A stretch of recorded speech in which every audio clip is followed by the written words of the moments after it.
الصالحين رضيت بالله ربا وبالإسلام دينا وبمحمد نبيا ورسولا ربي زدني علما وارزقني فهما آمين بسم الله الرحمن الرحيم والضحى والليل إذا سجى. Oke, sebelumnya Ibu absen dulu ya. Ada yang tiga berapa hari ini? 3 Ibu. Oke, mulai belajar ya.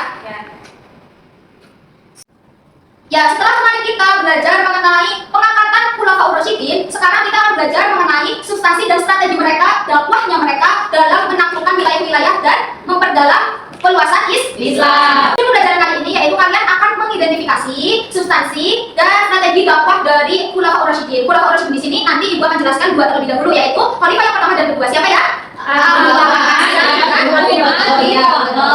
Coba kalian pernah membayangkan tidak bagaimana tantangan para Khulafaur Rasyidin ketika menyebarkan Islam dan memperluas wilayah Islam pasca wafatnya Nabi? Coba kalian bayangkan, apakah tantangan itu semakin kecil, semakin ringan, atau tantangannya semakin besar? Kalian Khalifah Umar bin Khattab dan Abu Bakar As-Siddiq itu strateginya sama atau berbeda? Beda.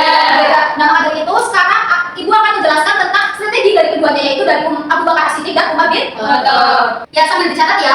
Seperti yang kita telah ketahui, dulu pas kita SD, MI tingkatannya, dulu kita pernah belajar tentang Abu Bakar As-Siddiq. Ibu akan mengulas sedikit tentang Abu Bakar As-Siddiq. Ya, Abu Bakar As-Siddiq merupakan nama aslinya yaitu Abdullah bin Utsman bin Amir bin Amr bin Ka'ab bin Sa'ad bin Taib bin Murrah bin Ka'ab bin Lu'ay, atau bisa disebut dengan Abdullah bin Quhafa, ya.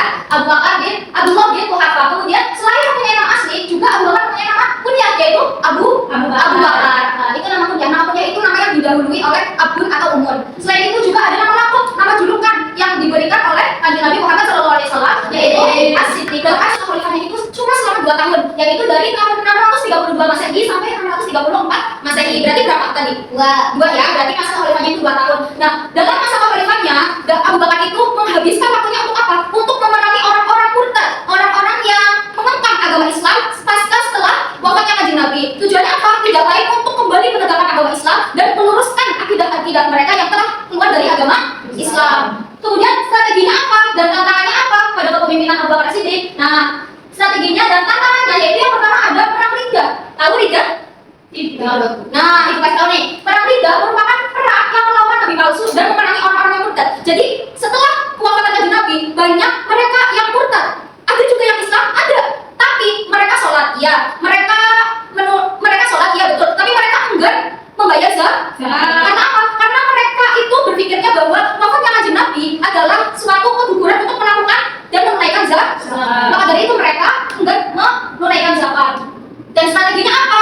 Dalam kekhalifahan Abu Bakar As-Siddiq, yaitu Abu Bakar As-Siddiq memerahkan para pasukannya yaitu untuk menstrategikan perang Riddah. Untuk apa? Yaitu untuk memerangi orang-orang yang murtad, orang-orang yang mengungkap agama Islam. Tujuannya untuk meluruskan kembali akidah mereka. Kemudian apalagi tantangannya yang kedua itu tadi ya sudah dijelaskan, yaitu menegakkan kewajiban zakat. Kemudian ada perluasan di wilayah. Selain ini, dalam masa kekhalifahan Abu Bakar As-Siddiq juga ada kodifikasi Al-Quran, yaitu pengumpulan Al-Quran yang diusulkan oleh Umar bin Khattab, disampaikan kepada Abu Bakar As-Siddiq. Kemudian Abu Bakar As-Siddiq pun menyetujuinya. Strateginya apa? Menyuruh Zaid bin Thabit. Dijelaskan tentang strategi dan beberapa tantangan pada masa kekhalifahan Abu Bakar As-Siddiq. Kemudian ada masa kekhalifahan Umar bin Khattab. Itu terus kembali ya. Ya, tadi setelah Abu Bakar As-Siddiq kemudian ada Khalifah Umar bin Khattab. Masa kekhalifahan Umar bin Khattab yaitu dari tahun 634 sampai 644 Masehi. Jadi berapa? 10 tahun, ya betul. Jadi 10 tahun masa kekhalifahan Umar bin Khattab.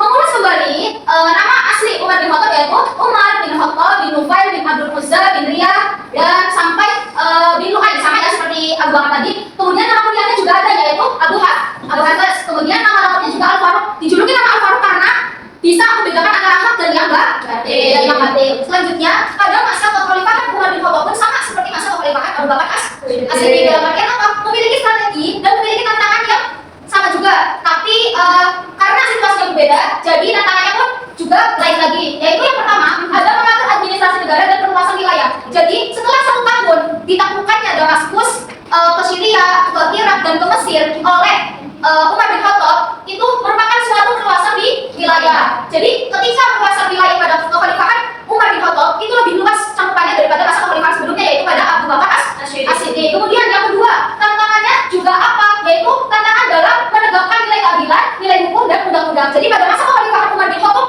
juga ditegakkan undang-undang seperti undang-undang keadilan, ada undang-undang pasar juga dan lain sebagainya. Kemudian yang terakhir juga ada tantangan penguatan lembaga Islam seperti didirikannya Baitul Mal, kemudian memisahkan lembaga yudikatif dan lembaga eksekutif. Nah, strateginya apa? Yaitu Khalifah Umar bin Khattab mencontoh oleh pemerintah-pemerintah sebelumnya yang di Syria. Jadi ketika kekhalifahan Umar bin Khattab itu menguasai 8 provinsi. Selanjutnya ada perluasan wilayah pada masa Khalifah Umar bin Khattab, ya bisa lihat kan? Ya, ini yang hijau-hijau ini merupakan perluasan wilayah Umar bin Khattab, yaitu dari Persia, Syria, ada Basra, ada Kufah, Madinah, Mekah dan sampai sana ya. Bisa dilihat sendiri.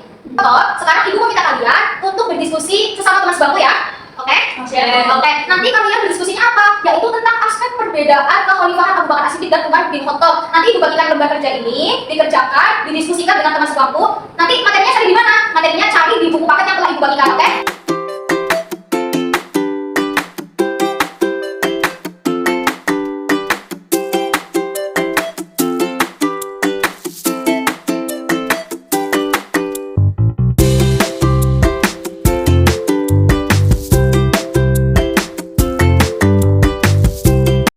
Dari kelompok 1 mendapatkan bagian aspek yaitu perbedaan dakwah dari Abu Bakar dan Umar. Jadi kalau dakwahnya si Abu Bakar itu konsolidasi internal di wilayah sendiri. Jadi Umar dia dakwah itu masuk di wilayah sendiri, belum terlalu luas.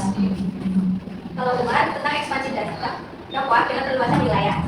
Jadi cakupannya lebih luas daripada Abu Bakar. Gitu. Oh, berarti aspek perbedaannya itu dalam dakwahnya ya? Oke. Di kelompok 2 ini kita kebagian aspek perbedaan tentang gaya kepemimpinan Abu Bakar As-Siddiq dan Umar bin Khattab. Perbedaannya yaitu kalau Umar itu tegas dan disiplin dalam kepemimpinannya, sedangkan Abu Bakar itu mempunyai gaya kepemimpinan yang lembut dan tenang. Ibu punya kartu di sini dan juga ibu mempersiapkan kalau nanti kalian menjodohkan kartu ini itu merupakan strategi dan tantangannya siapa ya? Nanti dijodohkan ya. Nanti satu oke. Dimulai dari sini dulu.